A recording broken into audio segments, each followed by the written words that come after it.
El deseado de todas las gentes, capítulo 2, el pueblo elegido, parte 2. Después de regresar de Babilonia, dedicaron mucha atención a la instrucción religiosa. Por todo el país se erigieron sinagogas, en las cuales los sacerdotes y escribas explicaban la ley, y se establecieron escuelas donde se profesaba enseñar los principios de la justicia, juntamente con las artes y las ciencias. Pero estos medios se corrompieron. Durante el cautiverio, muchos del pueblo habían recibido ideas y costumbres paganas, y éstas penetraron en su ceremonial religioso.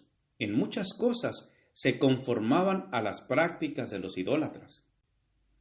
Al apartarse de Dios, los judíos perdieron de vista mucho de lo que enseñaba el ritual. Este ritual había sido instituido por Cristo mismo.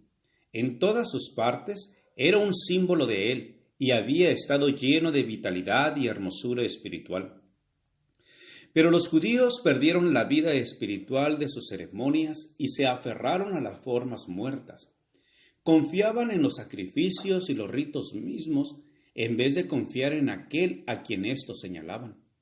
A fin de reemplazar lo que habían perdido, los sacerdotes y rabinos multiplicaron los requerimientos de su invención. Y cuanto más rígidos se volvían, tanto menos del amor de Dios manifestaban. Medían su santidad por la multitud de sus ceremonias, mientras que su corazón estaba lleno de orgullo e hipocresía. Con todas sus minuciosas y gravosas órdenes, era imposible guardar la ley.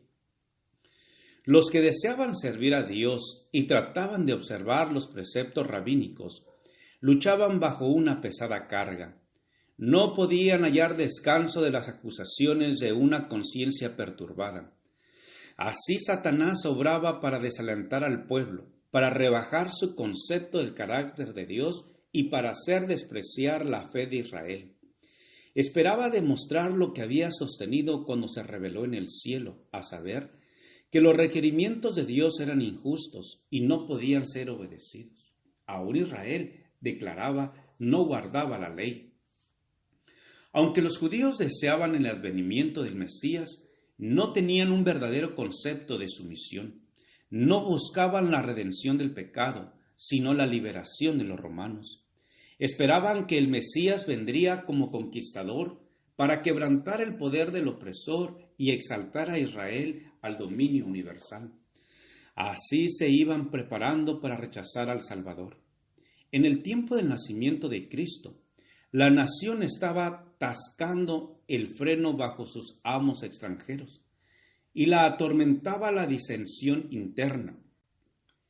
Se les había permitido a los judíos conservar la forma de un gobierno separado, pero nada podía disfrazar el hecho de que estaban bajo el yugo romano, ni avenirlos a la restricción de su poder.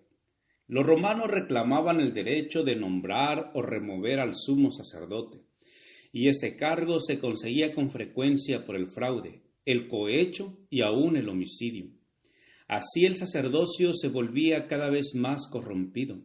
Sin embargo, los sacerdotes poseían aún gran poder y lo empleaban con fines egoístas y mercenarios.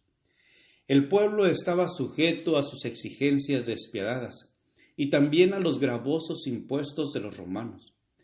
Este estado de cosas ocasionaba extenso descontento. Los estallidos populares eran frecuentes, la codicia y la violencia, la desconfianza y la apatía espiritual estaban royendo el corazón mismo de la nación.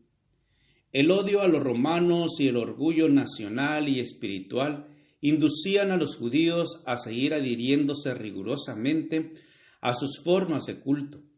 Los sacerdotes trataban de mantener una reputación de santidad, atendiendo escrupulosamente a las ceremonias religiosas.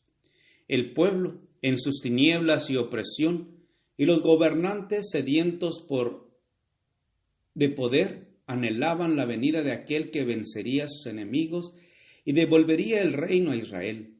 Habían estudiado las profecías, pero sin percepción espiritual. Así habían pasado por alto aquellos pasajes que señalaban la humillación de Cristo en su primer advenimiento y aplicaban mal los que hablaban de su gloria, de su segunda venida. El orgullo oscurecía su visión. Interpretaban las profecías de acuerdo con sus deseos egoístas. Gracias por escuchar este audio. Te invito a escuchar la siguiente parte. Jehová te bendiga y te guarde.